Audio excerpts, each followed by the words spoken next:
Welcome to the Movie Pick, where my dad and his co-host do a deep dive on their favorite movies and all the things they love about them. Hope you enjoy this week's Movie Pick, recorded in Jet Studios, and give us a rating, but only if it's a good one.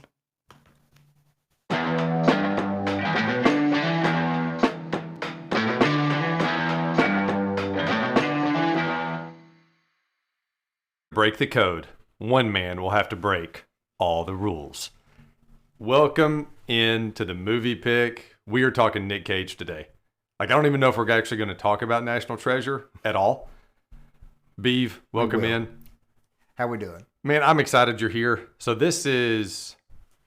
What movie number is this for you now? 5? I think it's 5. We've done 5. So we've done Days of Thunder.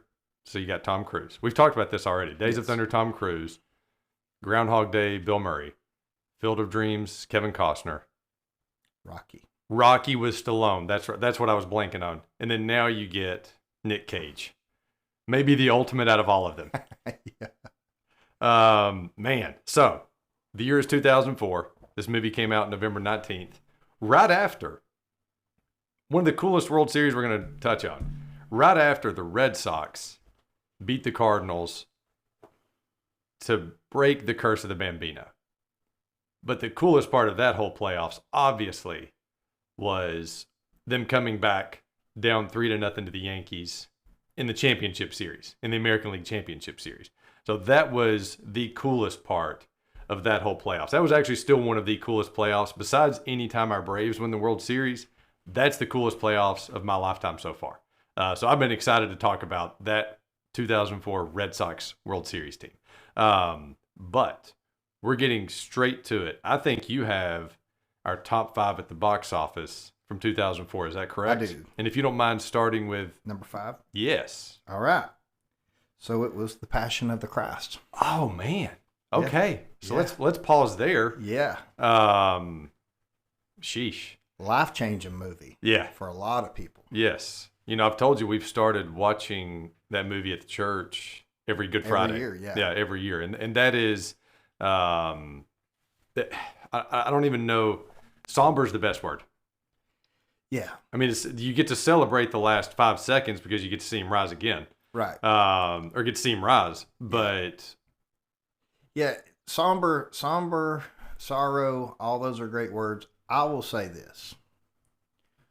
And I know our faith has been expressed on this plenty of times. Yeah. And How about? Not to get way serious about it, but I'll say this. It just makes me grateful every time I watch it. 100%. It's just a deeper level of gratefulness knowing that guy took my place, and that when we all stand before him, those that know the Lord, Yeah. it's that thing of, I'm guilty, but he took my place. Yeah. Yeah. Yeah. Yeah. The last thing I'll say about that movie, and agreeing with you 100%, otherwise we'll just go into a totally different podcast. But that's the only movie. A lot of movies, not a lot, but a few movies have made me cry. It's the only movie that's made me weep. Yeah. Does that make, like, where it's just like the uncontrollable? Right. I was watching it with Tia one time and couldn't even talk. All right, number 4. Before I get there, I just want to say The Passion of the Christ grossed in the worldwide box office almost $612 million. Wow. Yeah. Wow. And that's number 5? That's number 5. Okay, here we go. Number 4 at $631 million. Okay. The Incredibles. Oh, great movie. Yep. Great movie. Good friend of the pod and frequent guest, Landon. Huge fan of The Incredibles. I know whenever we cover that one, that's his. Was he what, like 3 or 4 when that came out? I think he was in that right age. He wasn't 3 or 4, but he was. Might have been 5 or 6. Yeah, somewhere around. I think he's like 31. So probably like 11, maybe 9. 9. I think he'd have been around 9 years old in 04. That so, sounds about yeah, right. Yeah. Which would make you love a movie like that. Yeah. 100%. At 7, so let me preface the top 3 are all sequels. Fair enough. Let me see if I can guess any. No, I'm not going to try to guess. Spider-Man 2 is in there somewhere. That's the next one. At $784 million. Wow. So almost $1 billion. Yeah. Okay. Yep. Okay. All right. And number 2, Harry Potter and the Prisoner of Azkaban. Makes sense. $798 million. Wow. But number 1, you will never get. Okay, give me just a second. When we go back to Spider-Man 2, shameless plug, we have an episode on that. So if you want to go back and listen, Spider-Man 2 is on here. Perfect. And then we had Harry Potter, number 1, 04. I will never guess it. I don't think I've Because that Even if you guessed it, you would never guess how much money it made. really. Yeah. So we're talking like $1 billion movie. No, close to. it's more. It's just a little more than what Harry Potter was. Okay, it's probably something animated.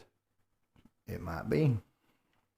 It's not that. No, that wasn't the year of Nemo. Nope. That wasn't the year of Nemo. It wasn't a Toy Story movie. All right, just go ahead. Otherwise, I'm not. Shrek 2. Oh, that makes sense. 935 million. And you said it was a sequel. That makes sense. The fifth one comes out this year. Yeah. I'm excited. My kids are. I'll watch it with them. I love laugh. 1, 2, and 4. Yeah. 1, 2, and 4 are great. Yeah. Or 1 and 2 are great. 4 is good. 3's watchable. Yeah. Like that's the best I can give it. So the IMDb on this movie, or did you have anything else in the box office? No, but so go ahead and say your IMDb rating because there's just something I want to bring up about that. Okay. So the IMDb on this one 6.9, which I think's kind of right where it's supposed to be. Yeah. I really do. I mean, that's not a knock on this movie. I just think that kind of puts it where it's supposed to be. Let me ask you this. Yeah. Do you know what the Rotten Tomatoes is? No, I don't. It's probably low. Probably really low. 36. I was going to guess in the 40s. So this is not like a movie you watch and you say critics would love this. Well, I think it's low, honestly. Yeah. This is a rewatchable. There's no rewatchable that it gets a Rotten Tomatoes Right. below 45. Right. In my opinion. Yeah. This movie's a ton of fun. Yeah. And that's why we're covering it. Yeah. And we get to talk about Nicolas Cage. Like that's really, I could have picked any Nicolas Cage movie. You could have picked Croods and I'd have been like, let's do it. But so the movie, 2 hours, 11 minutes. The original cut was 4 hours long. And so they had to trim the fat, and I still think they could have not deleted some scenes, but maybe cut some scenes. Or here's my ultimate cut of this, a 2-parter. Yes. Not where you're at, like almost like Pirates of the Caribbean with 2 and 3. I think, and I might be wrong about this. I think I read something about one of the reasons a lot of the scenes that they cut out were just kind of didn't have a lot of action. Sure. And so they move quick into to their adventure of running from this one or doing this one or this explosion or whatever it is. And so I think what they were trying to do was just keep the audience engaged. And I think they did a good job of it. They did a great job of it. They did. Because, I stayed engaged. It's not, and maybe we go here now. What's his name in the movie? Ben. Yeah. That's Nicolas Cage's character. Yeah. He all of a sudden turned from like a guy that just knows a lot of history to an action star. Yeah. Like within one movie. And I feel like that's one of the reasons maybe if they had to delete some stuff, maybe they had too much of the historical Ben and not enough of action Ben. Yeah. Where they're like, okay, we got to show more action because that's what people want to see. Right. This is a Jerry Bruckheimer production. We got to throw in some action. Well, and so, his character was intense because he was noble, right? Right. So they had to keep, in my opinion, I think they had to keep everything focused about the intensity and his nobility of protecting the, There's only so many times you can make it look interesting that a guy's heating up a microwavable meal and studying. I mean, they really milked that one scene. Like he's got his little 60-second microwave meal that goes off. And he's like looking at it and like it's hard to show someone studying paper. Yeah. And they did. Yeah. But they went by it fast. So that makes sense to what you're saying. But I do think it could have used the 2-parter. Like I just thought about this right now. So, and I don't know what it was, but sometimes before I do these with you, I will just go on like TikTok or sure, and just look up these commentaries on these movies to see if there's anything that I've missed. And the one guy said, and I wish I could give him credit because this is not original to me, but he said something that was profound. So he said what I just said about Nicolas Cage. He was intense and noble. Yeah. And that he held on to that from Ben Gates, not Nicholas. Ben Gates' character. I'm playing. I don't know. Nick. And so he's intense, but he's noble. He's full of integrity all the way through it. Yeah. You see the line where he's with the FBI and he's like, "Are you with me?" And he's like, "I'm not against you." You know. And so even through all that, and then you see the character of Abigail, who she's really smart, but she's like classical taught smart. Sure. And so, she never breaks that character. She stays all the way through that. And then with Riley Riley is like tech smart, but he's like comic relief silly. Yeah, the guy in the van. He's the guy in the van. Yeah. And so literally in some scenes. Yes. Yeah. And so he never breaks that character. And what the guy said in the commentary, he said, there's no point in the movie where they turn to the camera and wink or anything like that. Like they're playing it as their real reality. And they're, even as farcical as all the scenarios are in the story, they're playing it straight. And Nic Cage. That's what makes the continuity of the movie. Sure. And it makes it engaging. Sure. And so I wish I could give that guy credit for that. But no. We're going to edit that out, and this is going to be your credit. I'm going to edit out the part where you even say, I'm going to give this guy the credit. Like, I'm just playing. So this movie, $100 million budget, made 347 worldwide. So it was a hit. Yeah. There was a sequel, which was pretty good. I can't really remember it. I've talked about this a lot. I've seen so many movies at this point that I remember more how I felt about the movie than I do the movie itself. Sure. I remember liking the second one just fine. Yeah. There was a TV show which you had some thoughts on. Yeah. So, also they are making a third one. I saw that. Yeah. I saw they're making I saw there was a possible, like it said, the in production. Until I see set photos, I just don't buy it yet. Yeah. Does that make sense? I know, I agree with that. Yeah. But I do think it's happening. But, so no, on the TV show, it was very like the WB teenage drama version of that. And the girl who plays like the lead character, like a Nicolas Cage type, she did a good job. But it was it was just not my cup of tea. It only made one season. It wasn't watched a whole lot. Yeah. They had good bones.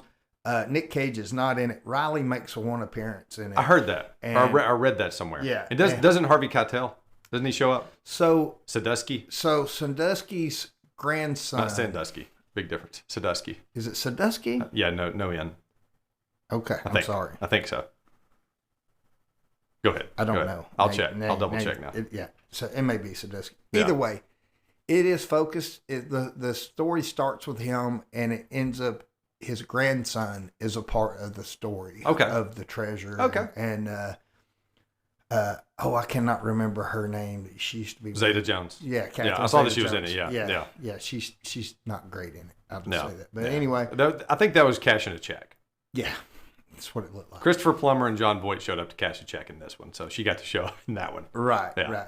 But I love John Voight in this one. He's good. He's good. He's got one of my favorite lines in the whole movie. We'll get to that. Yeah. I like it. Yeah. So let's look at Disney live action at this point. Okay. Like where they were at just at this point in time. I want to go over like that kind of that decade. Okay. Remember the Titans. It was in 2000. A lot of movies that still hold up that people watch now. Princess Diaries, 01. Snow Dogs, 02. The Rookie, 02. Freaky Friday, 03, which just had a sequel. There was like 3 Pirates movies in that decade. The Confessions of a Teenage Drama Queen. This was a big, what's her name? Lindsay Lohan. This was a big Lindsay Lohan moment. National Treasure, obviously. Narnia, Terabithia, Bedtime Stories, the Adam Sandler movie. Yep. And then they kind of close out the decade with Hannah Montana. But that was their live action day. That's a pretty strong live action. Oh, I'm sure it paid some bills. Yes. Directed. Did you look at the director here? Yes. So John Turteltaub. Yeah, John Turteltaub. He did. This is a good list. I didn't know. I know he did Cool Runnings. Yes, and he also did. Remember Three Ninjas? Yes. He did Three Ninjas. Like you said, Cool Runnings. One of my favorite Sandy B movies. He did While You Were Sleeping. Love that movie. Phenomenon. The weird John Travolta. I love that movie. But you know what I'm saying? Like that's a weird one. He did both of these movies. And then this one doesn't really fit the Meg. He did the Megalodon movie. Yes. He did that one. I'm like, that's kind of out of the norm. Okay, there we go. So it is Sandusky. Beeb just looked it up live for us. I wasn't sure, so I was about to look that up too, so good job. The composer, Trevor Rabin, was a member of the band Yes. For like, interesting. I can't remember how many years, but like I think he was with them for about 7 or 8 albums. Listen to this list of movies, just again in this kind of era. He did the music for Armageddon, Con Air, great, Enemy of the State, Bad Boys 2, I know you're going to like this one. Gone in 60 Seconds. Remember the Titans. And then had to mention these. Snakes on a Plane and Hot Rod. He was those are probably the ones where he's like, you don't have to mention I did those. Yeah. And then the list of legendary actors in this movie. Yes. There's like 3 of them right off the bat. You've got our guy, like we just talked about, Sadusky, Harvey Keitel. What was your first Harvey Keitel movie? Do you know? Ooh. Can you think? No. I know mine was Pulp Fiction. I know that. No, it was before Pulp Fiction. Yeah. Uh, I don't think I've told this story yet on the pod, and now's a good time. So the first time, I'm going to throw my mom under the bus. The first time I watched Pulp Fiction, I was 12 years old. Watched it with my mom. And I still mess with her to this day. And she was like, well, I just wanted to see it because John Travolta dances. And I'm like, yeah, but you could have turned it off at any point. But that was my introduction to Harvey Keitel. And then you've got, like we talked about already, Christopher Plummer as the grandfather, who's really only in this for maybe, 60 seconds? Like he just shows up at the very beginning. And then we have John Voight, who has a pretty good part in the movie. Like, John Voight was in this movie more than I remember because he was in, like, the final scenes quite a bit. And then, spoiler alert, the guy that steals the movie, in my opinion, we've got Justin Bartha as Riley. yeah, he was great. I mean, a lot of people know him as the guy that's, like, constantly misplaced in The Hangover. But one thing I read, the final scene when he drives off in his Ferrari, the actor, I saw this, or I read this in an interview. So the actor had forgotten they were going to do some reshoots. And he said he was in New York and it was really hot. And so he shaved his head and completely forgot they were doing reshoots. So that last scene, if you go back and watch, he's wearing a wig. Yeah. And now that I see it, which there's a lot of wig talk we're going to get to too. Yes. A lot of hair help in this a lot movie. of hair pieces. Yes, a lot of hair help in this movie. Yeah. But he's wearing a wig in that final scene because he had shaved his head. Yeah. I'll go back to Harvey Keitel for a minute. Okay, yeah, go ahead. So Reservoir Dogs is probably... That was your first. That was probably what... I've seen some of those other movies, the Yeah. Two Jakes with Jack Nicholson. I don't really remember him in... I remember him in Reservoir Dogs. Great actor. But my favorite Harvey Keitel movie is Little Nicky. Oh, gosh. I know. I listen. You're here. I will let you have your. I'll walk away for a couple minutes. I'll come back. You can finish your Little Nicky. I'm playing. I will say this: Little Nicky is stupid. It is immature. It is all those things. But when it came out, so was I. Sure. And so this just has a lot of stupid stuff that's hilarious to me. Yeah. And people are like, well, that's demonic. Yeah, it is. I agree. But it's silly. Didn't he play the devil? Wasn't he the devil? He was the I devil. thought he was the devil in Little Nicky. Yeah. Yeah. I've only seen it the one time. I was one and done. So my favorite line in that whole movie is, "Here's Henry Winkler. Here's Henry Winkler covered in bees." It's just that movie just didn't do it for me. Just didn't do it. And normally I like slapstick. That one just didn't. Yeah. Didn't scratch the itch. But Yes. you got to talk about it on here, so I know you're happy. I will say this. The movie's way funnier if you're smoking pot. Sure. And during that time of my life, didn't know the Lord, and I was definitely doing that when I was watching that movie. So let's move Fair on. enough. Yeah. Fair enough. Kids, don't listen. Yeah. Sean Bean is Ian. All right. Always seems to be a villain. Yeah. Like, always. Even when he was a good guy in Lord of the Rings, Yeah. he was the Seemed to dark. be a bad guy. Yeah, he was the dark good guy. Yeah. Like, he was the one you knew, like, give him 5 seconds along with Frodo, and he's taking that ring. Yeah. Like, so he just, I don't think he has the bad guy face. He just plays the bad guy really well. Yeah, he's very comfortable with it. Yeah. I will say this. The mark of that this is a Disney movie Sure. is he is a bad guy wanting to kill everybody, but he doesn't die at the end of it. He doesn't die at the end of it, and also doesn't say one bad word. No, he doesn't. Like, not a one. Yeah. Which I enjoyed. It didn't even have to vid angel this one. Right. Yeah. I mean, we'll get to vid angel in a little bit, but yeah, had no edits on this at all. So that was kind of nice. And then we have Diane Kruger as Abigail. Yep. At this point, she was in Troy. She was Helen in Troy. She was in Wicker Park, and she was in Inglourious, the Tarantino movie that came out like maybe 5 years after this. And she's still around making movies, but if you would have asked me after Troy and after this coming out that Her same year, arc was heading, yeah. I thought this girl's headed to superstar. Mm-hmm. You know, and you know, is what it is. She's still acting, still a working actor, but she's not the superstar that I would have guessed. Right. One cool thing I read about her, you know, the van chase scene. She did her own stunts for that scene. Wow. Yeah, so good for her. Nice. And I think that covers the cast, doesn't it? John Voight. Just kidding. Man of the hour, Nic Cage. we have not even talked. Nick. So normally I start with the main actor first. Yeah. But I saved him for the last of the cast. Well, we hadn't mentioned John Voight yet either. No, we did. We did. But not like any of his filmography. No, we have. No, he's got so many. Yeah, he's got so many. The first thing I saw John Voight in was Mission Impossible. Like that was my intro to John. Oh no, I've seen him in a bunch of westerns when I was a kid. Did you? Yeah, oh yeah. No. I couldn't even tell you all the different ones I saw, but pretty sure there's one with him and John Wayne that I'm probably. Yeah, probably. There's some John Wayne talk coming later too. I got you. Yeah. Okay, go ahead. Yeah. Nic Cage. Let's hear it. So Nic Cage. So this is one, like this is probably the first actor where I feel like I want to put down the coffee. I want to have everything out of my hands, crack the knuckles, and start the conversation. like this is the guy. Born Nicholas Coppola, nephew of Francis Ford Coppola. Right. Changed the name because he didn't want to get accused. Be associated. Yeah, of nepotism. Like he was just like, I don't want to be accused of only making it. You know, because he had a small little, I think the only movie, now I'll need to be fact checked on this. I think the only movie where he's credited with the Coppola name is Fast Times at Ridgemont High. And he's not even like, he has no speaking. No, he's just a background. Yeah, he's like, you can see him like jumping up and down. But what I knew him from when I was a kid was Peggy Sue Got Married and Raising Arizona. Like those were some of the first things I saw him in. And then the 90s, he like blasts to superstardom. Mm-hmm. Like he hit what I thought Diane Kruger was headed towards. Because he had like Red Rock West, It Could Happen to You. Yeah. Now this is a personal favorite, not necessarily a great movie. Trapped in Paradise. That's on my list. I love that movie. Listen, him, Dana Carvey, and John Lovitz being brothers is the most farcical thing that you could ever think of, but they're hilarious. If we've done anything for the people that listen to this, we've made them aware of the movie Trapped in Paradise, and they should go back and watch it.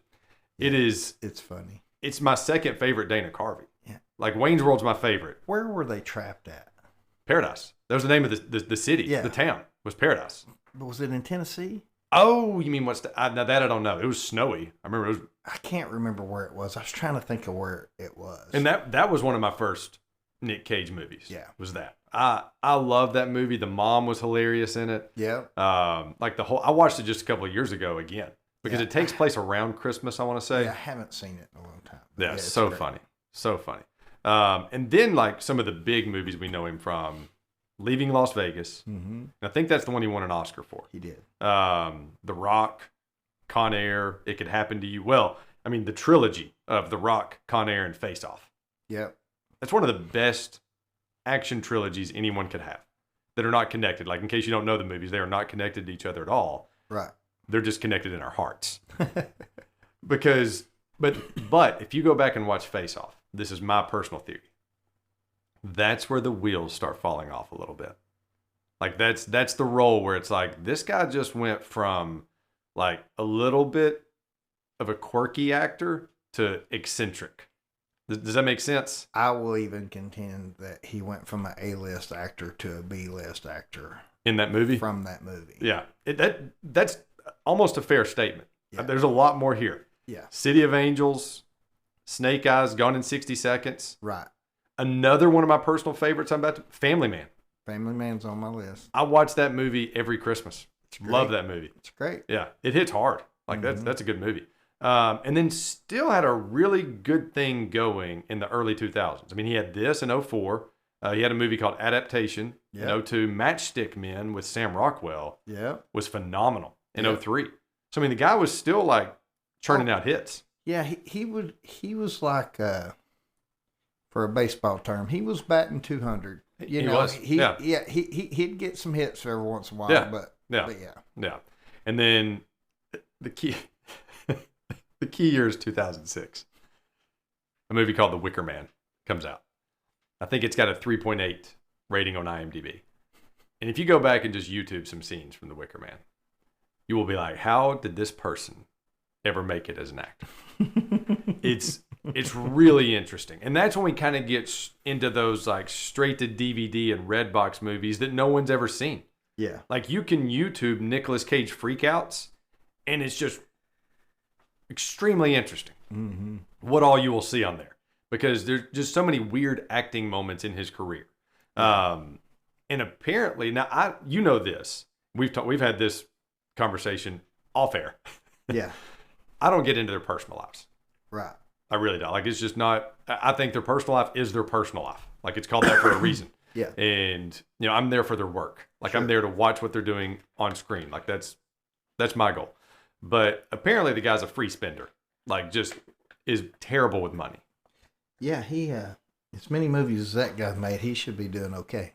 He should be completely debt-free. But apparently free spender, which is why we have so many of those terrible movies. So I counted it up just in a 10-year period from 2014 to 2024. So 1 decade. There's 28 movies rated under 5.5 on IMDb. That's a lot of movies. And I would even think that was low because it seems like he was putting out a lot more than that. I'm not counting the 5.6, the 5.6. Yeah. I gave him grace on those. Yeah. Like 5.5 was kind of the median where I just drew it off. I was like, okay. Because there's probably like 7 or 8 more of those. Gotcha. That are still terrible movies. Right. But those are just, he was averaging 3 movies a year that were rated under 5.5. Gotcha. And he had some mixed in good roles there. Like he had a part in the movie Snowden. Right. With Joseph Gordon-Levitt. Like he had a part in that movie. He had some part, and he's had some really good movies over those years. I'm looking forward to Madden. Yeah. Well, he had a movie, I haven't seen it. There's a movie called Pig that was really highly rated. Yep. There was one called Long Legs, which is like a really acclaimed like horror movie. I'm not going to watch it, but I'm saying like he still had those in there, but he was still blending in the cash grabs. Yes. This is going to go straight to Redbox movies. So this is probably a good place to ask this question. There we go. How many movies do you think that Nicolas Cage has been in? Total. I would say you have the number, don't you? So there's only a guesstimation. Wow. There's not an exact accurate. I would go with 191. And that's real high, actually. Is it? Yeah, so they estimate it's between 115 and 120. I think more. I think that needs to be fact checked. Well, it might be. But Yeah. So. Because, I mean, there's 28 of them. Oh, no. Yeah. I was looking through the list and I got to 100 with no problem. Yeah. Yeah, that's what I'm saying. Like, I think we're closer to 190s. Well, we might be. And so, I don't know if we're just talking about movies where he is one of the lead actors in or versus. That could be it. Versus just being in the movie. Because I would count, like, Fast Times as a movie. Like, if it's a movie that the person's appeared in, I would count that as part of their. Well, so does that make sense? Here is my thought. If he just over the average of all those movies, if he'd made $1 million for each movie, and we know he made way more in most of them. Right. It looks like it's close to 120. So that number's closer than me. Yeah. Yeah. No, I looked it up. That's why. Okay. But yeah. Yeah. I just thought you were. No. Yeah. So I just took a stab at it. Yeah. No, I didn't. Yeah. So let's just pretend he made $1 million over each movie. Yeah, which a lot of them he made a lot more, some of them less. So yeah, sure, you're taking out the average. The average. Yeah. It's probably the average is probably $5 million. Let's just be honest. Yeah. But $120 million and he's broke. Spend it all. Yeah. Yeah. God knows how to have a good time, apparently. Like, he is not worried about tomorrow's funds. A lot of us plan and those kind of things. He's like, nah, just buy it. Just buy it. Yeah. Well, I mean, Tia was telling me that he was, he's like one of, she was telling us right before we started this, he's one of 6 people that have been in the upper level of Graceland, Elvis's home. Yep. Which he was married to his daughter for a couple of years. That's right. Because he's a huge Elvis nut. Yep. And I would say that's probably where a lot of his money has gone. It's probably memorabilia. Right. And that was a big part of, was it Leaving Las Vegas? Yeah. Yeah. Yeah. The Flying Elvises. Mm-hmm. Yeah. Mm-hmm. Yeah.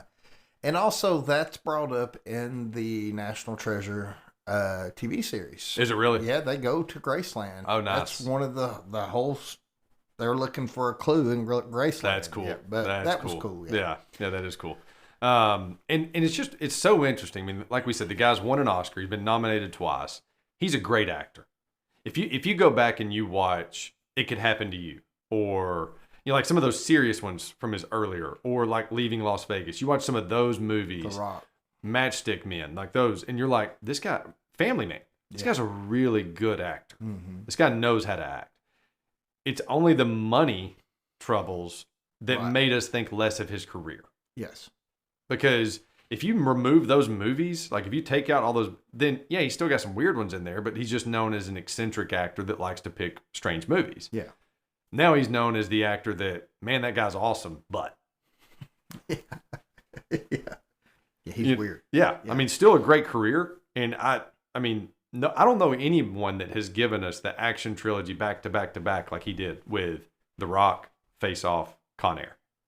Like I don't know that you could name anybody that has three just back to back to back hits like that. All right, new little segment that I thought was kind of fun. Brand spot of the week. So noticed when he went to the restroom when they were, I can't remember, it was when he was trying to steal the Declaration. I saw the koala bear care right there on the the diaper changing station. Yeah. So, you know much about them? No. Yeah, me neither till this week. So they started in '86 by a guy named Jeff Hilger in Minnesota. We're here to educate. We're here to learn. We're here to learn. They went public in '93, and then they got bought like in 2004 because they had money problems. That's what brought it up, just like our guy Nic Cage. They were bought by Bobrick Washroom Equipment in '04, and now they dominate that whole game. Oh, no, I'm grateful for them. As somebody with small kids, I need to change my kid often at the restaurants. Out of every 10 changing stations are koala bear care. Yeah, for sure. Like in the U.S. Like that's, I don't know if it's in the U.S., maybe, I don't know, worldwide, but I'm betting just in the U.S. But I just thought that was really cool. And the way that they did their marketing was they would appeal to people with showing a woman on her hands and knees trying to change a baby's diaper in the bathroom floor. And they were like, let's keep these women off the bathroom floor. Yeah. Yeah. Great marketing. It Great worked. Marketing, but they were changing them on the sinks. No.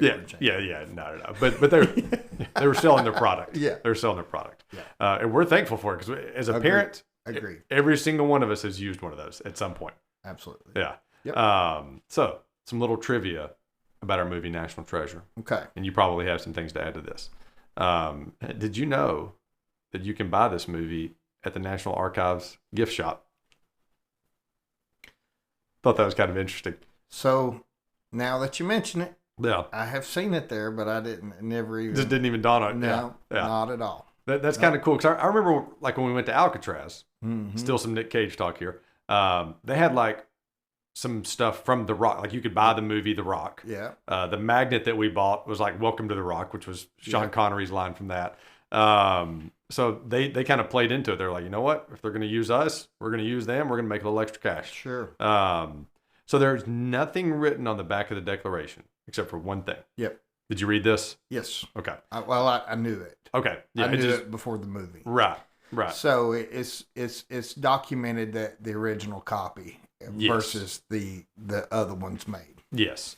So it says original Declaration of Independence dated 4th July 1776. So I have a question for you about the Declaration of Independence. Okay, here we go.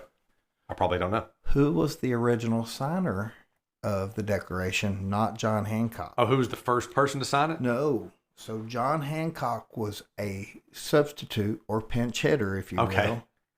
I've heard this. I don't know. The man who was supposed to do it died a week before and then John Hancock took his place. Who was? I feel like Riley and you're Ben right now. But go ahead. Who was? So his name was Peyton Randolph. Okay. When you go to Williamsburg, you'll go to his mansion and they tell the story. He was Thomas Jefferson's first cousin. That's cool. And he was the originator and one of the main contributors of the Declaration. And he helped plan the revolution. Nice. with Thomas Jefferson while they went to church together with the royal governor. That is cool. Right under his nose. But anyway. That's cool. So what was his name? Peyton Randolph. Randolph? Yes. Neat. He owns the largest mansion in Williamsburg. Yeah. Or he did. Yeah. Still owns it? It's his family. Yeah, it's still his name. Somebody in there worked. Yeah, so that takes me to my next section. Like you segued really well. What to you works about this movie? I've got a few things, so you be thinking of it. But well, go ahead. So the secret society of the Masons and the Knights Templar, this sounds just like them. Yeah. This would sound just like something they would do. Yeah. And as farcical as this movie is, and like I said, our characters believe like this is their reality and this is happening, and so that's why you stay engaged to this movie. And so it looks like something that would happen, and isn't it just like a treasure hunt to have all these clues and take you to the next thing and to the next thing and make you all the risk, and it doesn't seem like it pays off. But I will say this, in this movie, it could have been that the treasure was democracy. It could have, they could have been so cheap with that. Yeah. But then you get it to the end and you see the treasure and it's like, oh, it was worth it. The treasure was free will. Yeah, exactly. Yeah. And so hilarious. It could have been cheesy. No, they could have done that to us. I'm glad they didn't. No. Yeah, I'm glad they didn't. No, you'd have thrown your shoe at the TV. Yes. Yeah. So, we would not be sitting here right now. And there would not have been a sequel, nor a TV show, or a third one planned. Yeah. That's hilarious. You brought up a good point, and I wrote this down because I did not want to forget it when you were saying that. So the conspiracy of this movie is one thing that makes it work, right? Like, I would almost with certainty bet that at least 50% of the people that watch this movie for the first time either go look at a $1 bill, a $20 bill, a $100 bill, something. Just looking at it. I mean, because this blends that historical fiction. Absolutely. Because there's a lot of true history that's talked about in this, but then they're blending in. They're weaving it through. Yes. Yeah. They're like using real stuff, and they're using like the Charles Carroll guy, who really was the last signer to be alive. Right. He was not a Mason because he was Catholic. Right. Or no, he was the only Catholic signer of the Declaration of Independence. That was the note I had about him, which I thought was kind of interesting. But he was not a Mason in real life. Mm-hmm. But they do that. They kind of weave in. So when you watch this, you go back and you look at the dollar bill like, wow, is this really like some kind of symbol? Are they really hiding it in plain sight? Like that kind of stuff. Yeah, there's a lot of Masonic stuff definitely on the dollar bill. Yeah, and it's really neat. And we'll talk about them in just a second, the Masons. But Justin Bartha, it's great. Just a delight in this movie. Yeah. I would not have, again, when I watch it, I think Diane Kruger, there's a star. Like there's our next Angelina Jolie. Like at that point, because Angelina had been around maybe 5 or 6 years. She was, one of the A-listers by 2004. I thought, okay, Diane Kruger is going to follow that same kind of trajectory. Yeah. But Justin Bartha was great in this movie, but I didn't get that sense at the same time. I wasn't thinking like, man, this guy. But I thought, here's our next Seth Green. Here's our next. Absolutely. Does that make sense? No, I thought that too. Like this guy fits into that mold where he'll be a great supporting actor for a lot of years. Right. And most of my favorite moments of the movie, or at least funniest moments of the movie, are definitely him. Like 100%. Who's going to go down the creepy cave first? Like all that kind of stuff. Oh yeah, so he's got one of my favorite lines in the whole movie. Yeah, the daylight savings thing was probably my favorite moment of his, when he finally knew something they didn't know. That's what it feels like. Yeah. Yeah. Let me just soak this in. Yeah. Another thing that works about this movie, especially if you're our age, and you grew up going to the movies or watching movies a lot at this point, when you saw that Jerry Bruckheimer Productions. Oh, you knew it was going to be. You knew. You just knew. Yeah. Like it was foretold. Right. That, okay, I'm about to watch a good movie. Yes. Because I just broke down the movies he produced from 2000 to 2004. We're just looking at a 5-year period for the guy. Not all these are like my favorites, but, just one. Coyote Ugly. I'm not a Coyote Ugly They made guy. money, though. But yes, Gone in 60 Seconds. And this is in order. We'll just go in order. Gone in 60, Coyote Ugly, Remember the Titans, Pearl Harbor, Black Hawk Down, Pirates, Bad Boys 2, King Arthur, and this. Yeah. Like, it's a good list. I don't know that he gets talked about enough as possibly the GOAT of production. He's up there. There's no question. Like, and I may have an episode that is just on like top producers of the past 30 years. I think that would actually be an interesting, just like breakdown, like not a movie breakdown, but just a breakdown of like this guy versus that guy. Yeah. Mm-hmm. And maybe even do it like as a sports game of like this guy's productions of IMDb's versus this guy's, almost like a rat-a-tat. But anyway, I mean, it was just, that was great. The treasure itself is one of the things that makes this movie work. 100%. Like, it's the payoff. Yes, like once you get there and you see it, they didn't give us the whole like democracy is your reward. Like you said, there was an actual treasure. Yes, and an awesome treasure. Yes, and the Library of Alexandria being a part of that was probably to me like the most fascinating thing of that, and of course the Egyptian stuff. But sure. Yeah, because how many years did they say the treasure had gone back? Like it had been moved numerous times. Yeah, so it was biblical days, you know. Yeah, treasure. Yeah, really cool, really cool. And then I like that the movie plays. We kind of touched on this, on that the Freemasons, which are kind of linked to the Illuminati, they kind of play on that the secrets were hidden in plain sight. And then the last thing that I kind of had written for why this movie works. This is like, if you love Indiana Jones, this is kind of like Indiana Jones for the Revolutionary War. You know, because Indiana Jones's stuff all goes back to like biblical times, like the Ark of the Covenant, the Holy Grail, like all those kind of things. And this one just takes it a little bit closer to where we are in history, as far as this is all about the Revolutionary War and all about something that happened, 250 years ago. I just thought that was really interesting. And too, like, I don't know many Americans that don't think the Revolutionary War is really interesting. 100%. So it kind of plays on that too. Now, I believe you had just some kind of favorite quotes for us from the movie. I do want to mention. Go ahead. Just because I'm the only one in the theater that recognized the guy, but one of the bad guys was a former UFC fighter. Which one was it? Oleg Tartakov. Yes. Okay. I don't know that he had any lines. He was Russian. Did he have the shaved head? Nope. He was not shaved head. Hang on, I'll show you a picture of him, what he looks like. Was he one of Ian's like henchmen? Yes. Okay. Yes, he was. And so I remember the one that fell through. He looked familiar. Yeah. So this was he was that guy. Okay. Yeah, yes. He's the one that was kind of he was with him at the end. Yes. Yeah. Yeah, so he was a UFC fighter. Gotcha. That's how I knew who he was. I don't know if he was a champion. He might have actually been a champion, but he looks like a UFC fighter. Oh, yeah.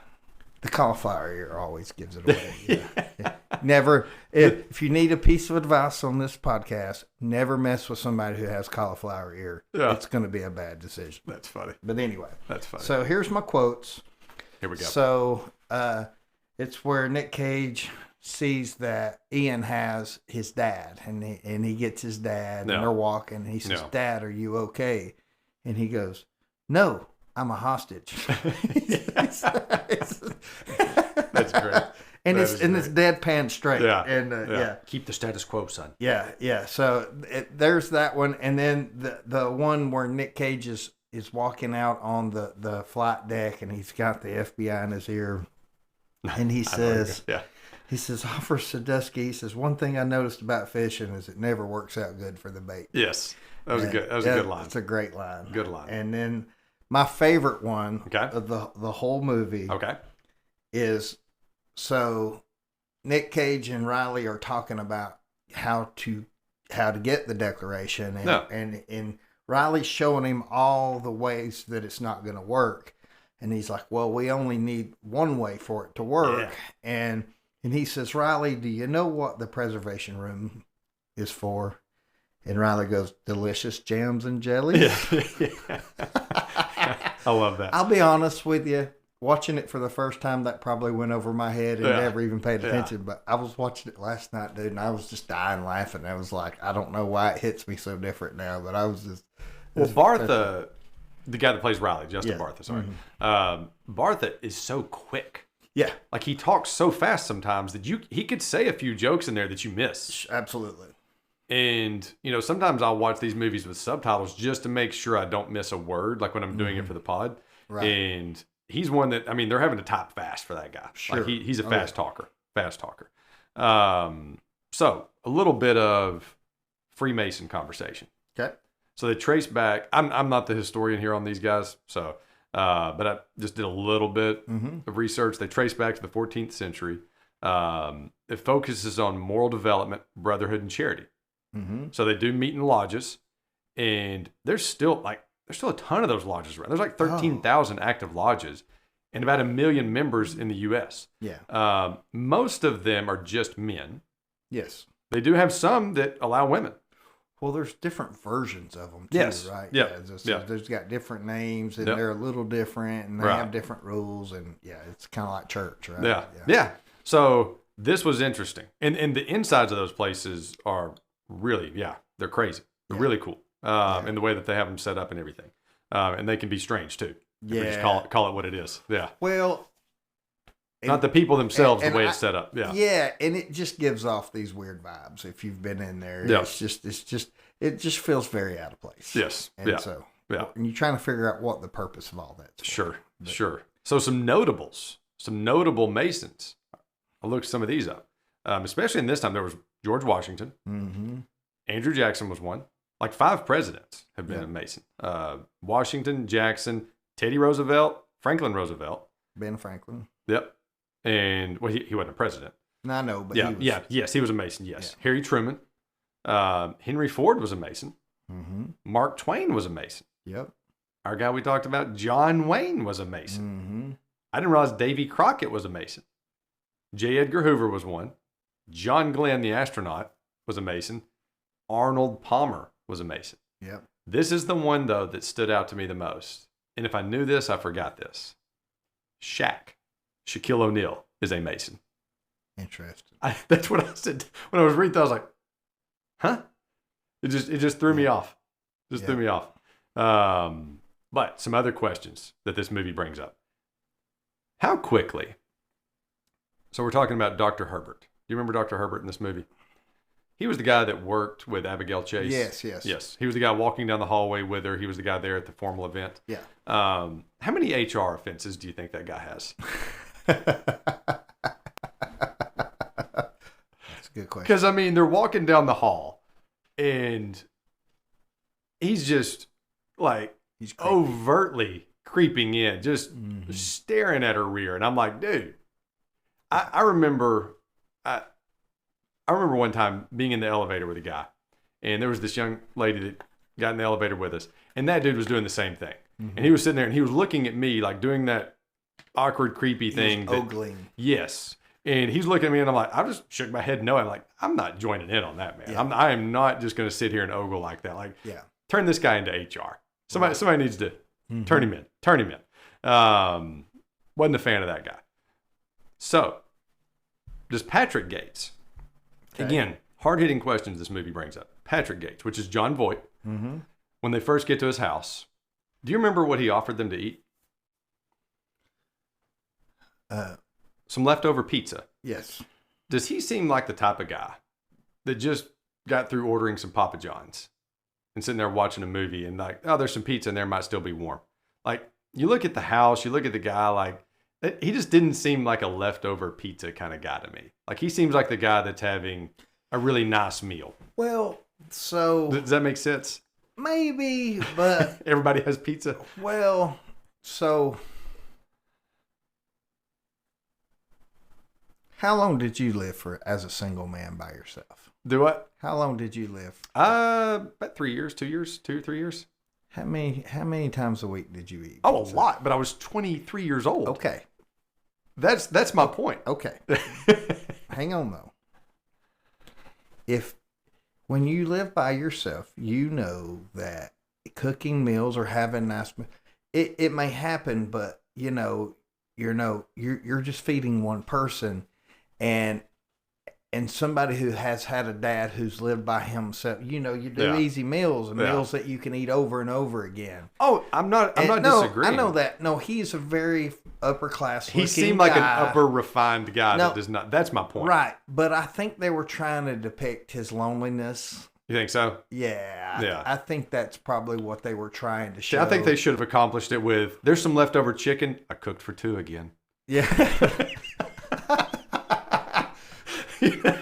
But he even made the statement of like, oh, you show up here with a girl, is she pregnant? Yeah, what was with that? Well, it's speaking to his relationship or lack of relationship with his son, because he don't even know his son that well. Yeah. And he is in National Treasure 2, we see that him and his ex-wife are not on the same page. Sure. So it may have just been depicting he's a little out of touch with Yeah, because Ben did not seem like a womanizer. No. And he was, like, in that moment, it was painted that way. I was like, that seems out of place. I think it was speaking to him being out of touch with reality. Yeah, okay.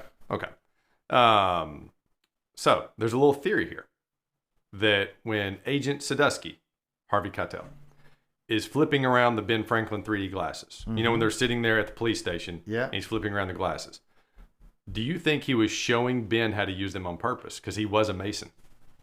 And he knows Ben's a smart guy. Did you see that theory? So, yes, I did. And that's a very good point. And I'm going to agree with that and say that's probably what happened. I think so. Well, even to the point in National Treasure 2, he's like, hey, I'm speaking to you as a friend. Sure. I'm not talking to you as an agent, sort of thing. So, I think it's more than plausible that that was... And you can see the letters raising up as he's doing that. Yeah, that's what I mean. Like, I think he was showing him, like, this is how you use this thing. Yeah. So, what qualified Ben to be an action hero? Because, like, I'm going to list out a few things here that I would not have been able to perform. Okay? Okay. Well, go ahead. I think it goes back to what we said in the beginning. Yeah. So, he is intense. Yeah. And he is noble. Sure. So, like, even in the beginning of the scene where him and Ian cross each other, instead of letting him kill them and leave them there, he grabs a flare, lights the thing up, and says, I'm going to take us all out. Sure. By the way, no one survives that explosion. No. Not even close. No. Movie's over there. It's over with. Yeah, it ain't even started. Yeah. But, so, that would be kind of like the trajectory of, if I'm willing to do this, what else am I willing to do? Yeah. What else am I willing to do? Right. So what else am I willing to do? do? It's not the willing. Yeah. I would be, rescuing Abigail in the van chase. Yep. I would be willing to rescue her. Right. But if she reaches out to me, she's probably dropping. I mean, we're just calling a spade here. I mean, he did drop her at the end. Yeah, he did, but that was on purpose. Yeah. That was, again, that's another scene I have written down here. Like, this guy pulled so many stunts that it would take, like, Super Agent. It would take, like, Jason Bourne to do these things. Sure. That's where I'm going with it. So, the rooftop in Philadelphia. Oh, yeah. Like, that whole scene. He jumps into the Hudson River. Yeah. This guy's not trained for that. Right. And even Ian's like, that would have killed, like, 99% of people. I mean, he didn't say it like that, but that's what he was saying. Like, fall would have killed most people. Yeah. Shocked you're here. He's like, well, I'm Jason Bourne. Right. Yeah. I mean, you see what I'm saying? Like, that whole thing. I agree. Like, nowhere was he qualified. This is a guy that microwaves meals and studies. Yes. Like, that's what this guy does. Well, the whole way of how they broke into the preservation room and, like, the Mission Impossible stuff that they were doing. Yeah. Yes. I mean, he was Danny Ocean in some parts of the movie. He was Ethan Hunt in other parts of the movie. That's like, right. Like, Nic Cage was like, just make me all of them. I just want to be all of them. Yeah. And then I'm going to study, too. Show me studying. It's ironclad. It's plaid. It's a revolution. It's, like, show me figuring it all out. That's all right. So, how awkward would it have been for Ben in that final scene if he reaches out to kiss Abigail and she's like, whoa, I'm actually dating someone. Because, like, there was no, like, setup for that. Right. Like, I don't even know if there was even, like, the awkward eye locks or anything. Well, they kind of flirted with each other when they was it Urban Outfitters? In the changing room? Yeah. Yeah. There was a little bit of that. There was a little bit, but I think this movie's 5 years old now, so I can spoil it. Have you ever seen Jungle Cruise with The Rock? I have. Okay. Yeah. We're not going to do a competition on this, but I love that. I like that movie. Yeah. And I like The Rock a lot as a movie star in action roles. Yeah. I like Emily Blunt a whole lot. Like, I think she's great. Right. One of the best female actors of the past 20 years, especially the movies she picks. Like, she picks hits. The two of them had zero chemistry in that movie. Fact. And then they end up together. They should have ended up as friends. Mm-hmm. Okay. I felt like that was the only couple I felt like beat Ben and Abigail as far as lack of chemistry. Like, well, he was old enough to be her dad. and it wasn't even just that. And it wasn't the hairpiece. It was just the fact it didn't, there was something about it that the meal wasn't being cooked all the way. Does that make sense? Yeah. Like, there was just something about it. I'm like, I'm not buying y'all together. Now, maybe if it was like, and maybe she did need to be a little older. Maybe that's what it was. Maybe if it was like Catherine Zeta-Jones at this point, maybe then I'm buying it. Does that make sense? Yes. There was something about it that just felt off. I could have bought them as friends and like colleagues, and like she really respected him afterwards and all that. I just didn't buy them as a couple. Like, I don't know. There's something about it. Yeah, so he is 13 years older than her. And that's fine. Like, well, maybe that played into what I saw though. So, but or didn't see. Let's keep in mind though, in 2004, she would have been. She looks like she's in her 20s. She would have been 27. Yeah. She looked really young for the job she had. And he'd have been 40. Yeah. Yeah. Yeah. This is probably her rookie season. Right. Yeah. Yeah. So it was, I hate using the word farcical, but it kind of, it was. Yeah. You know, it was just. And maybe that's what it was. Maybe it was the age difference that kind of separated, but I don't know. Yeah. That didn't feel like it was what it was. It just felt like Nic Cage had like Tom Cruise doesn't always have the best chemistry with his female co-stars. That's true. Felt like Nic Cage kind of had that going on in this one. And most of the time he does. Yeah. Most of the time he does have good chemistry. Right. All right. So I think you had, before we get to some of our competitions here, I think you had some plot holes to discuss, or one major plot hole to discuss. There's one major one. There's a couple. We'll see if we can dodge these plot holes on the road. Well,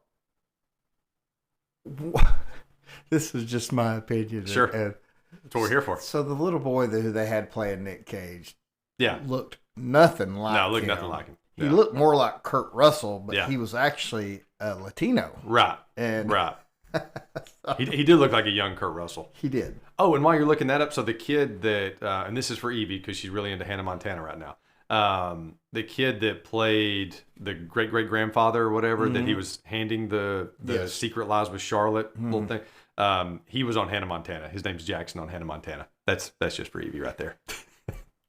So for the kids. Here's the plot hole question. Here we go. Why didn't Ben Gates just go with Ian in the beginning?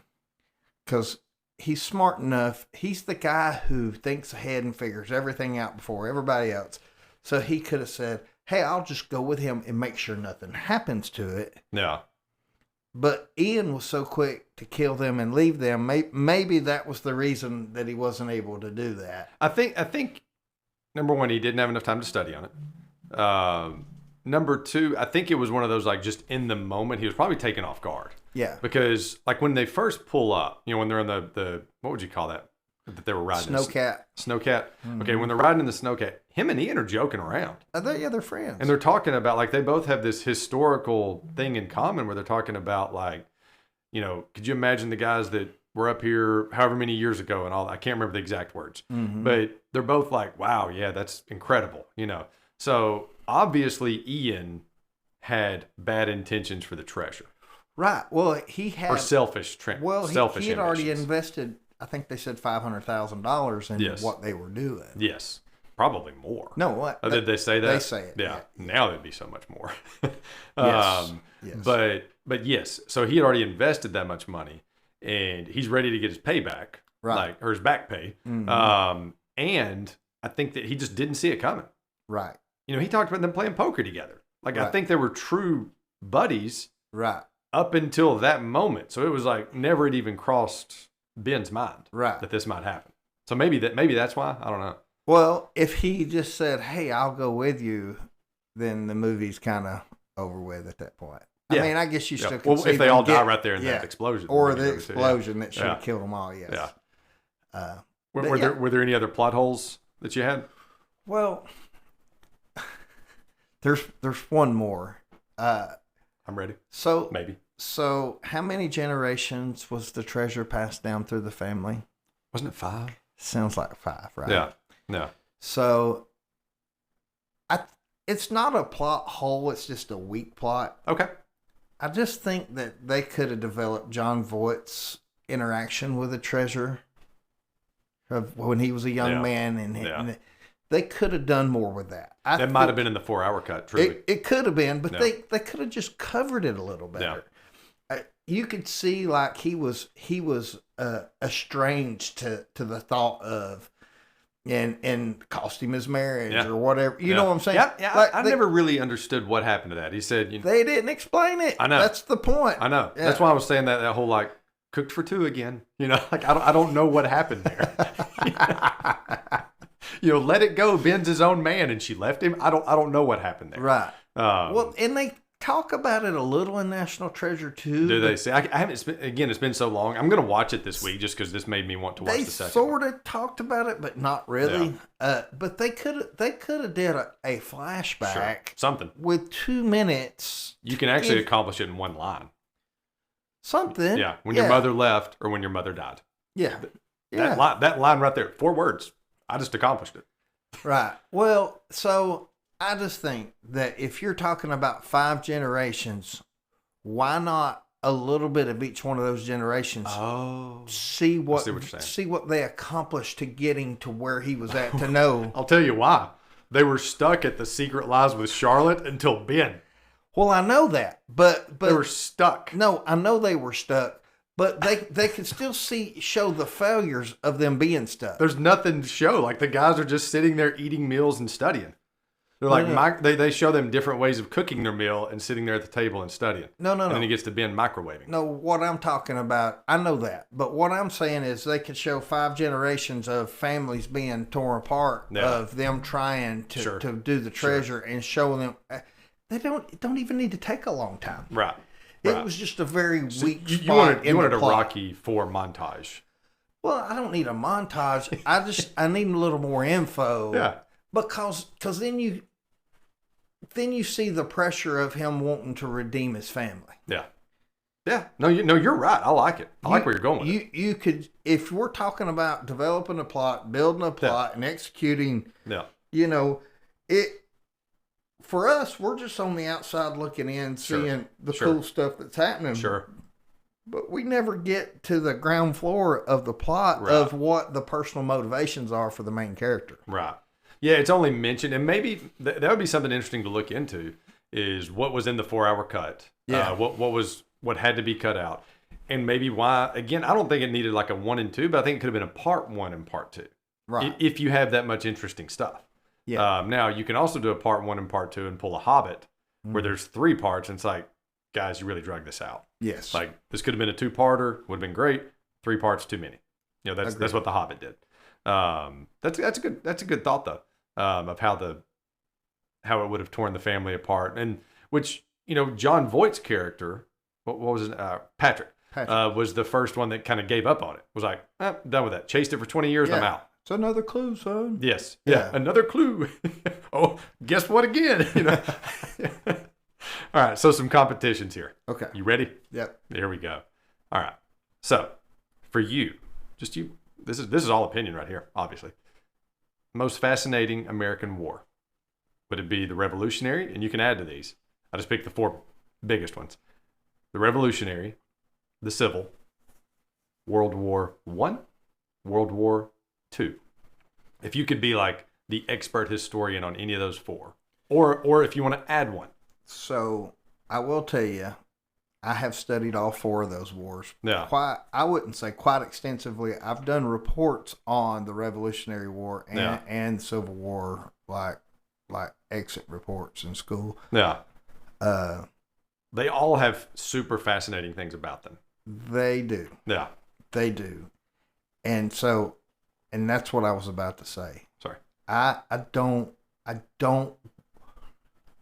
because it is an opinion question. Yeah. I don't want to disrespect the people involved in the other ones, right? You know. Yeah, and I guess it wouldn't mean the war, but the history that's going on at that moment would be more of the.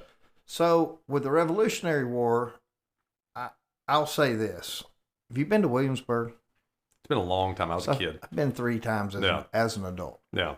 And so what you discover about the Civil War or the Revolutionary War is that when they planned this, they were literally buddies with the royal governor. Mm-hmm. They went to church together. You go in that church and you see the family's names on the pew. Yeah. So the whole saying that seat don't have your name on it. Right. It comes from that church. That's neat. Yeah. And that's how they did revenue building in the church, how they did fundraising, and the family bought a pew. You can literally see, Jefferson there. Mm-hmm. You literally can see, a lot of the signers of the Constitution or the Declaration on those different pews, and then the royal governor's seat is up on the stage. Yeah. And so there's a lot of great history in what they were fighting for, and they were fighting for freedom. But ironically enough, what they did is they literally set their government up the exact same way that the thing that they were fighting for freedom for. Sure. So that was kind of strange and may have been infiltrated, but maybe it was the only kind of form of government they knew. So, right. But for me, it's definitely the Civil War because I spent my summers as a kid at Point Park. My mom was a park ranger up there, and so for me, the nuances of the Civil War and the reality of what it was. Could you imagine wearing sackcloth in 100-degree weather, carrying gear, and what those guys went through in this miserable existence? Yeah. So for me, it's the Civil War, but the Revolutionary War, it's like a 1A, 1B.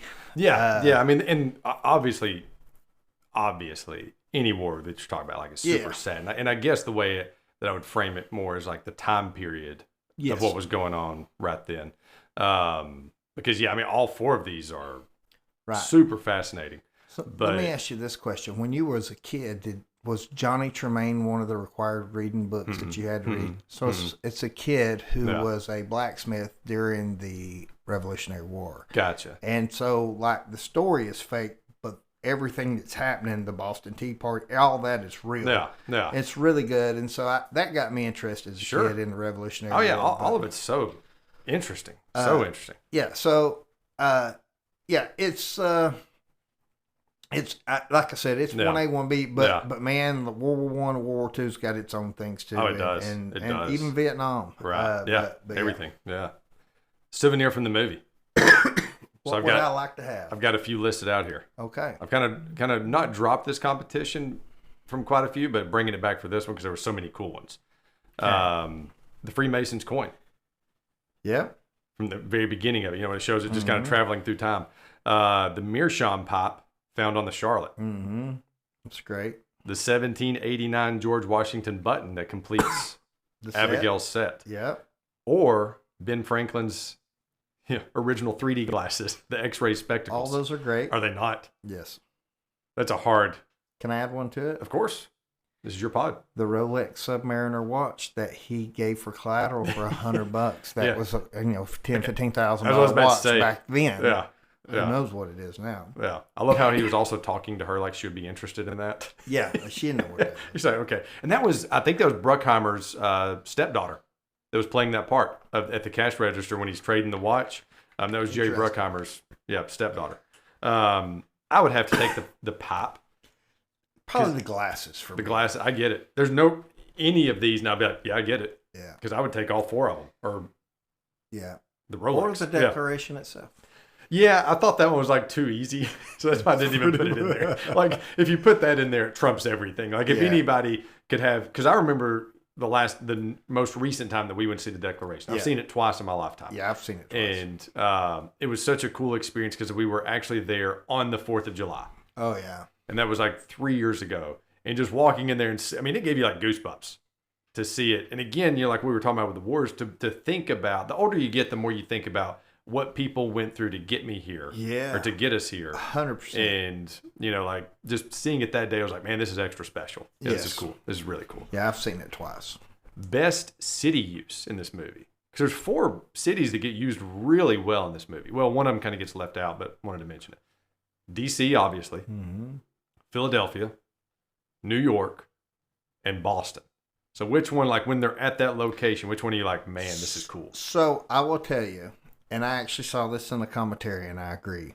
I'm going to say Philadelphia because I don't even need to go see the Liberty Bell no more because of the way they broke it down and you saw everything there, and it was so descriptive and so educational. Yeah. That I don't even feel like I need to go there. Yeah. You know, so probably Philadelphia. That was, I was deciding between DC and Philadelphia. Because Boston, they just don't show it that much. No, they don't. Right. They're at the church, they get arrested. That's all we see of Boston. Right.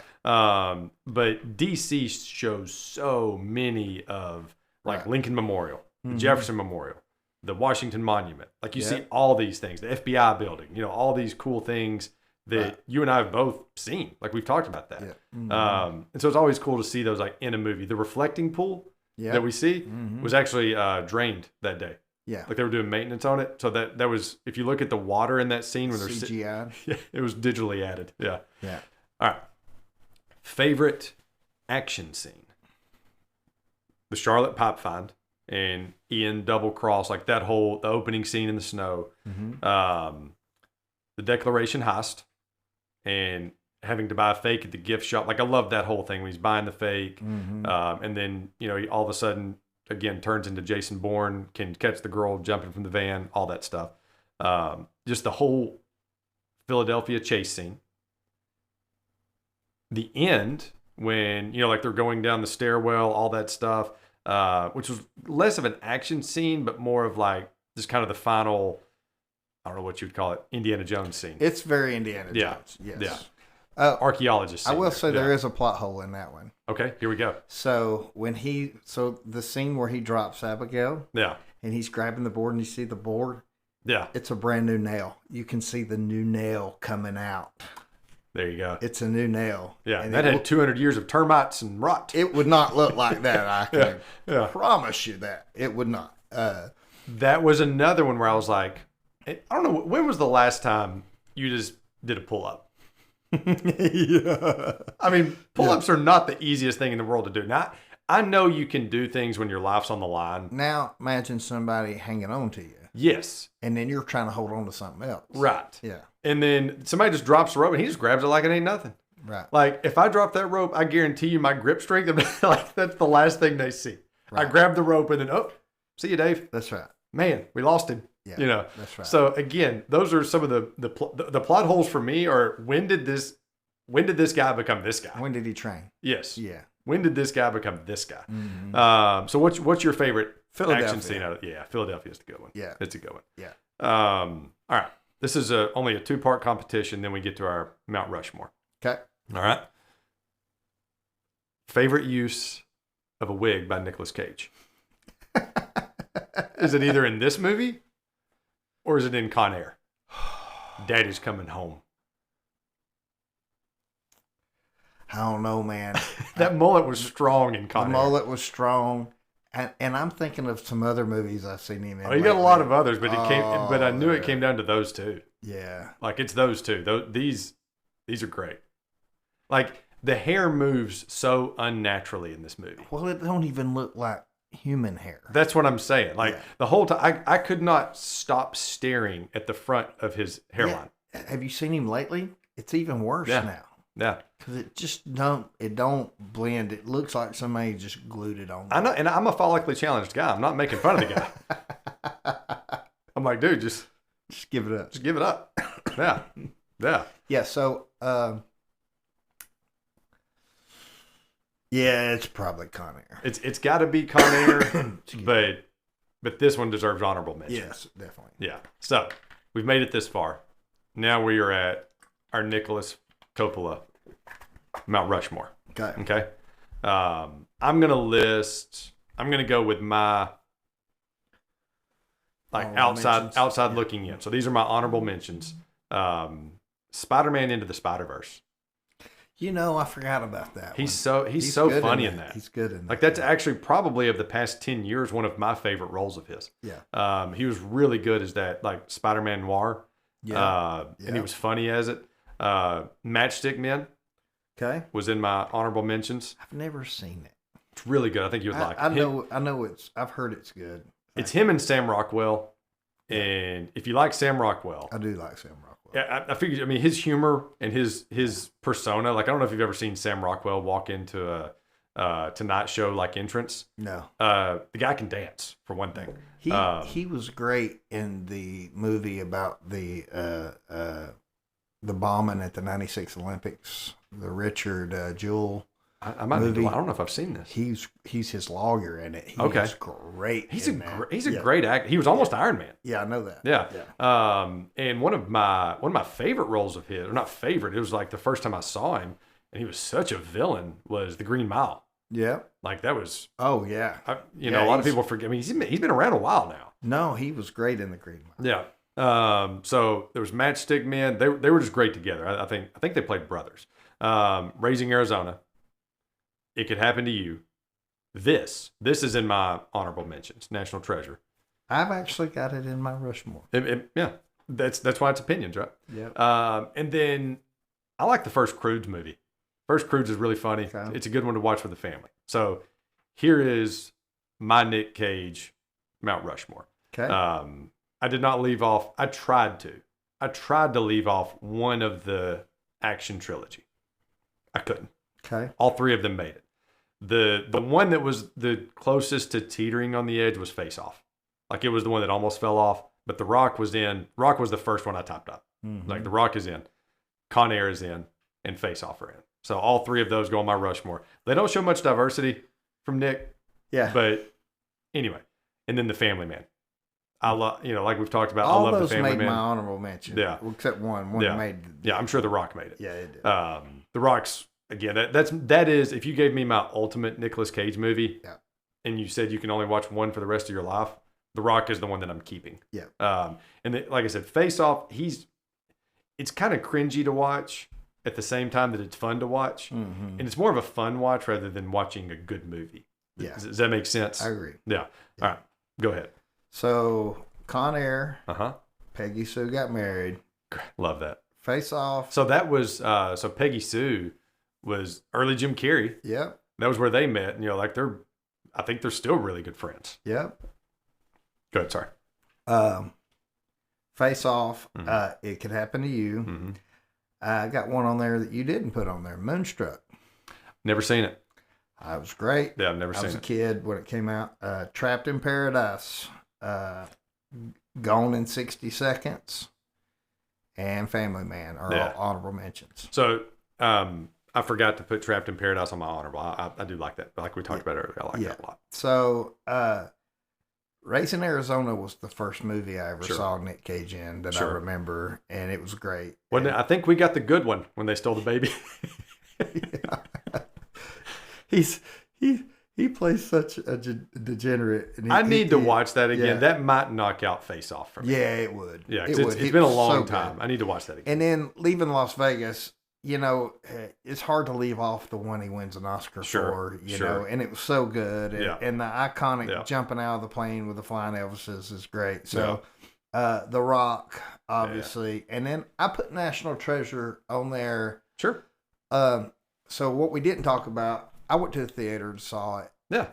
I think I went to the theater probably 3 or 4 times to see that movie. Yeah. Because it was interesting. This movie, National Treasure. This movie, I saw it at least 4 times at the theater, I believe. And, I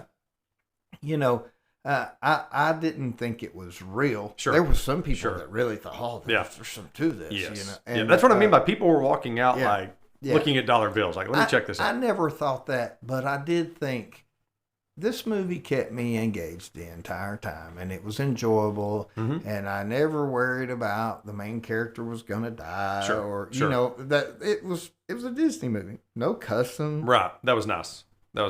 Yeah, so you didn't have to use VidAngel, which shameless plug on them. Yeah. We're an affiliate. You can go to VidAngel, get 30 days free, use the promo code MoviePick1215, 1215, MoviePick1215. Gets you 30 days free. That's excellent. And so, and also too, that was a season of my life where I was trying not to watch stuff that had, bad Sure, you were trying to language clean up. or a perversion stuff. Sure. And so that movie fit the bill because there wasn't a lot of options anyway during that time. And so, it's just, and, I felt like it was a rebound for Nic Cage's career because, after like Snake Eyes and some of those movies that 8mm, and I don't think Snake Eyes was his fault. Right. I think the director kind of whiffed on that. That wasn't Schumacher, was it? I can't remember, but they just made it so weird. Yeah. But he did a good job in it. But it really I think that one looked bad enough I didn't even watch it. I went to the theater and watched it. Did you? Yeah. I saw this in the theaters. Yeah. Yeah. National Treasure. But yeah, I'm trying to think. I think I only saw it the one time. Do you remember the movie The Game? Yeah, with Michael Douglas. Sean Penn. Yeah. So they were trying to do their version of The Game with Snake Eyes, and they just made it weird and made it messy. Brian De Palma was the director. Okay, yeah, it was just strange. But anyway, I felt like this movie was like a good bounce back for him, and it just, and I love history, so it just pulled those things in together. And so, do I think it's one of his best top 4 movies? Probably not. Is it one of my favorites? Yes. That's what matters. That's what matters. That's what matters. Yeah. Yeah. Yeah. So I think that in order to break the code, that we have broke all the rules. Is there any other things that you feel like we need to add to National Treasure? I feel like it got covered. I think it got covered well. Yeah. I will say this. There's one line in the movie that, you hear Nic Cage or Ben Gates quoting, the Declaration. He quotes a lot of these forefathers. And I like what he said. He said, "No one talks this way no more." Yeah. Yeah. And I will say this. How many of us listening to this podcast has read the Declaration, knows the Bill of Rights, right, that knows what our founding fathers stood on? And it's a shame because the immigrants that get their green cards at come over, they know it better than we do because they have to know it today. And so it's a reminder that these guys put it on the line for us for the life that we live now. 100%. That's why I wanted to mention the wars and all that stuff. Yeah. Well, perfect. Well, Beef, thank you for the prep. This was fun. Yep. This was fun. Thank you. Don't forget to hit that like and subscribe button to bump us up in the algorithms. You can send my dad any suggestions of movies you'd like for him to cover at themoviepick@aol.com. Thank you for listening.